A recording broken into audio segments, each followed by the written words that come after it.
Ever been pulled over and felt your heart drop to your stomach? We've all been there. The flashing lights, the siren, it's stressful, but knowing your rights can make a world of difference.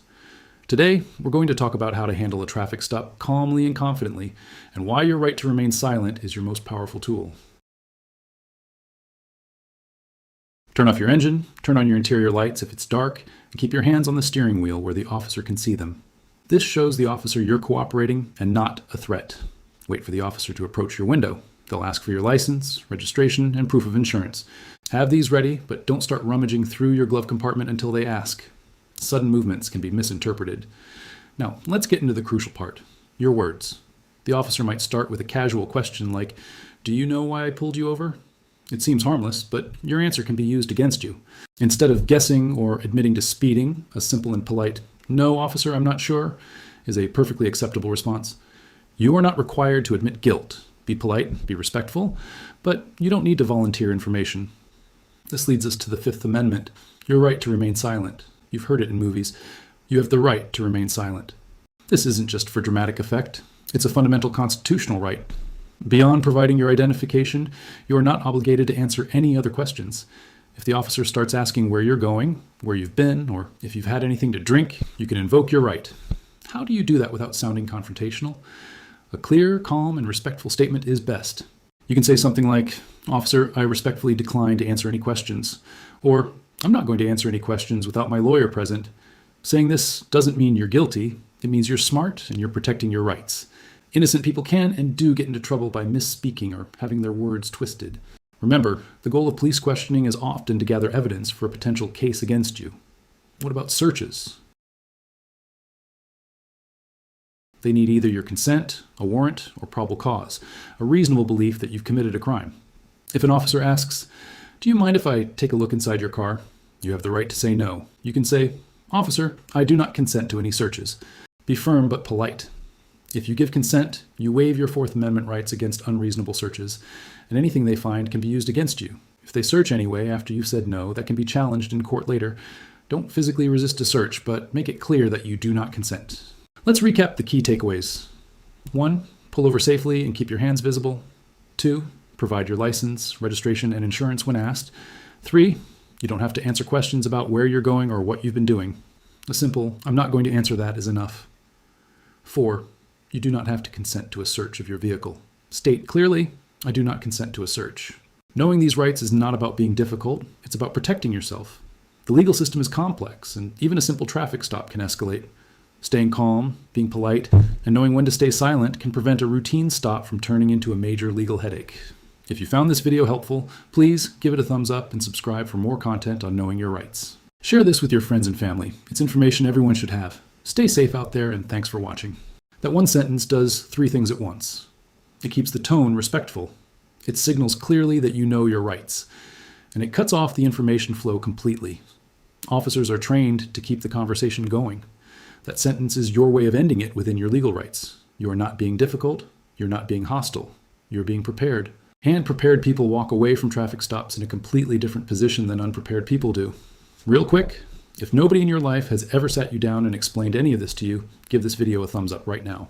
Seriously, most people go their entire lives without learning a single one of these things. That is wild when you think about it. Let us change that together right now. Okay, back to it. Now, before I keep going, I want to say something important. Everything I am sharing with you in this video is for educational purposes only. This is not legal advice. I'm not your lawyer, and I am not creating any kind of legal relationship with you by sharing this information. Laws can be different depending on what state you're in and what your specific situation looks like. If you are dealing with something serious, please talk to a licensed attorney in your area. I genuinely mean that. Okay, now back to what I was telling you. Here's the third move. This one is called the detention test. Here is something most drivers do not know exists. During a traffic stop, there are actually 2 very different legal situations you could be in. The first is called a detention. That means the officer has a specific legal reason to keep you there. You are required to stay. The second is called a consensual encounter. That means the stop has moved into territory where you're technically free to leave. The officer cannot legally make you stay. The problem is almost nobody ever asks which one they're in, so they just sit there. They keep answering questions. They keep handing over information. And the whole time they might have been legally allowed to drive away. Once you have handed over your documents and a few minutes go by and things feel like they are dragging on longer than they should, say exactly this: "Officer, am I being detained or am I free to go?" That sentence is one of the most powerful tools you can use in a traffic stop. It forces a decision. The officer either has a lawful reason to keep you there or he does not. If he says you are free to go, you say thank you, you roll your window up, and you leave. If he says you are being detained, now you know where you stand. Now you know to stay put, stay quiet, and stop giving out any information at all. Most drivers sit through 5 or 10 extra minutes of questioning that they were never legally required to sit through. You are not going to be one of those drivers anymore. Knowing that one sentence changes your entire position at that traffic stop, you are no longer just hoping things go well. You are actively and legally taking control of the situation.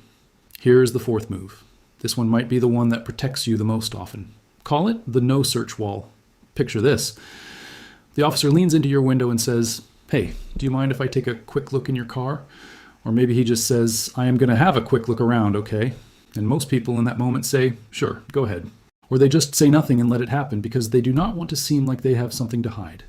Both of those responses are serious mistakes. Here's what you need to understand. You have the Fourth Amendment. In plain English, that means law enforcement cannot search your car without one of 3 things: your permission, a warrant, which is a document signed by a judge giving them legal authority to search, or something called probable cause, which means they have a real and specific reason to believe there's something illegal in your car. Not a feeling, not a guess, a specific reason. If you say yes to a search, you just waived that protection voluntarily. You gave it away. And now everything they find, whether it should have been found legally or not, is fair game. So say exactly this: "Officer, I do not consent to a search of my vehicle." Say it once, say it calmly, do not raise your voice, do not argue about it, just say it and stop talking. If the officer goes ahead and searches your car anyway after you said that clearly, that may qualify as an illegal search. Anything found during an illegal search may not be admissible, meaning it might not even be allowed to be used as evidence in court. You just created a potential legal defense with one calm sentence. You're not being a troublemaker. You're exercising a right that belongs to you. That is the whole point of having rights. I need to ask you something. Is there someone in your life right now, a parent, a brother or sister, a friend who just got their license, a coworker who drives for work, who has absolutely no idea that any of this exists? Share this video with them right now. Not after you finish watching, right now. Open your messages, find their name, and send it. This information could genuinely protect them the next time they get pulled over. Okay, last one. And this one is the biggest one. Here is the 5th move. Call it the lawyer wall. There are going to be moments during a traffic stop when something shifts. The questions get more specific. The officer is asking about things inside your car. He's asking you to step out. He's asking about where you were at a specific time, or asking about a specific event. When a traffic stop starts to feel less like a routine stop and more like an investigation, something has legally changed in that situation, and you need to respond to that change immediately. A lot of people hold back from asking for a lawyer because they think it makes them look guilty. They think it will make the officer more suspicious or make things worse. But here is what you need to know. Asking for a lawyer is a right protected by the Constitution. It does not make you look guilty. It makes you protected. And once you say it, questioning is supposed to stop. That is not an opinion. That is the law. So the moment things start to feel like more than a routine stop, say exactly this: "I would like to speak with an attorney before I answer any more questions." Once you say that sentence, stop talking completely. Do not follow it up with an explanation. Do not apologize for saying it. Do not try to soften it by making small talk. Say it once and then close your mouth. If you're placed under arrest, that sentence becomes even more critical.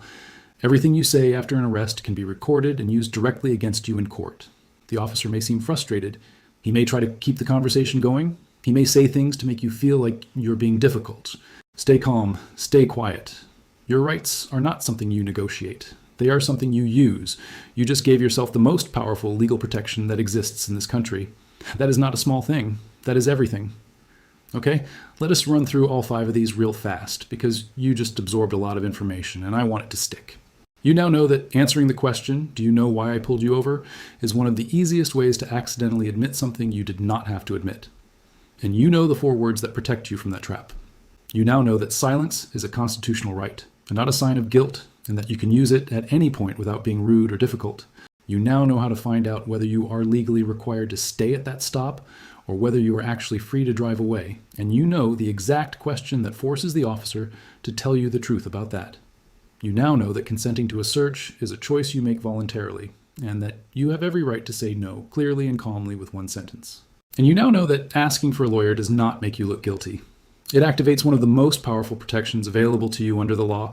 You now know something that most drivers will never know. You're not helpless in that situation anymore. You walked into this video as just another person who gets nervous when they see flashing lights behind them. You are walking out with 5 real phrases, 5 real moves, 5 real tools that could protect your license, your record, your freedom, and your future. That is not nothing. That is everything. Here's your challenge. The next time you get pulled over, use at least one of these moves. Then come back to this exact video and leave a comment telling me what happened. Did the officer back off when you said you were invoking your right to remain silent? Did things feel different when you knew what words to use? Did you finally feel like you were in control of the situation instead of just hoping for the best? Tell me everything, every detail. I read every single comment on this channel. And your story might be exactly what someone else needs to read before they walk into a traffic stop completely unprepared. Stay sharp. Know your rights. And never let a traffic stop take more than it is legally allowed to take from you.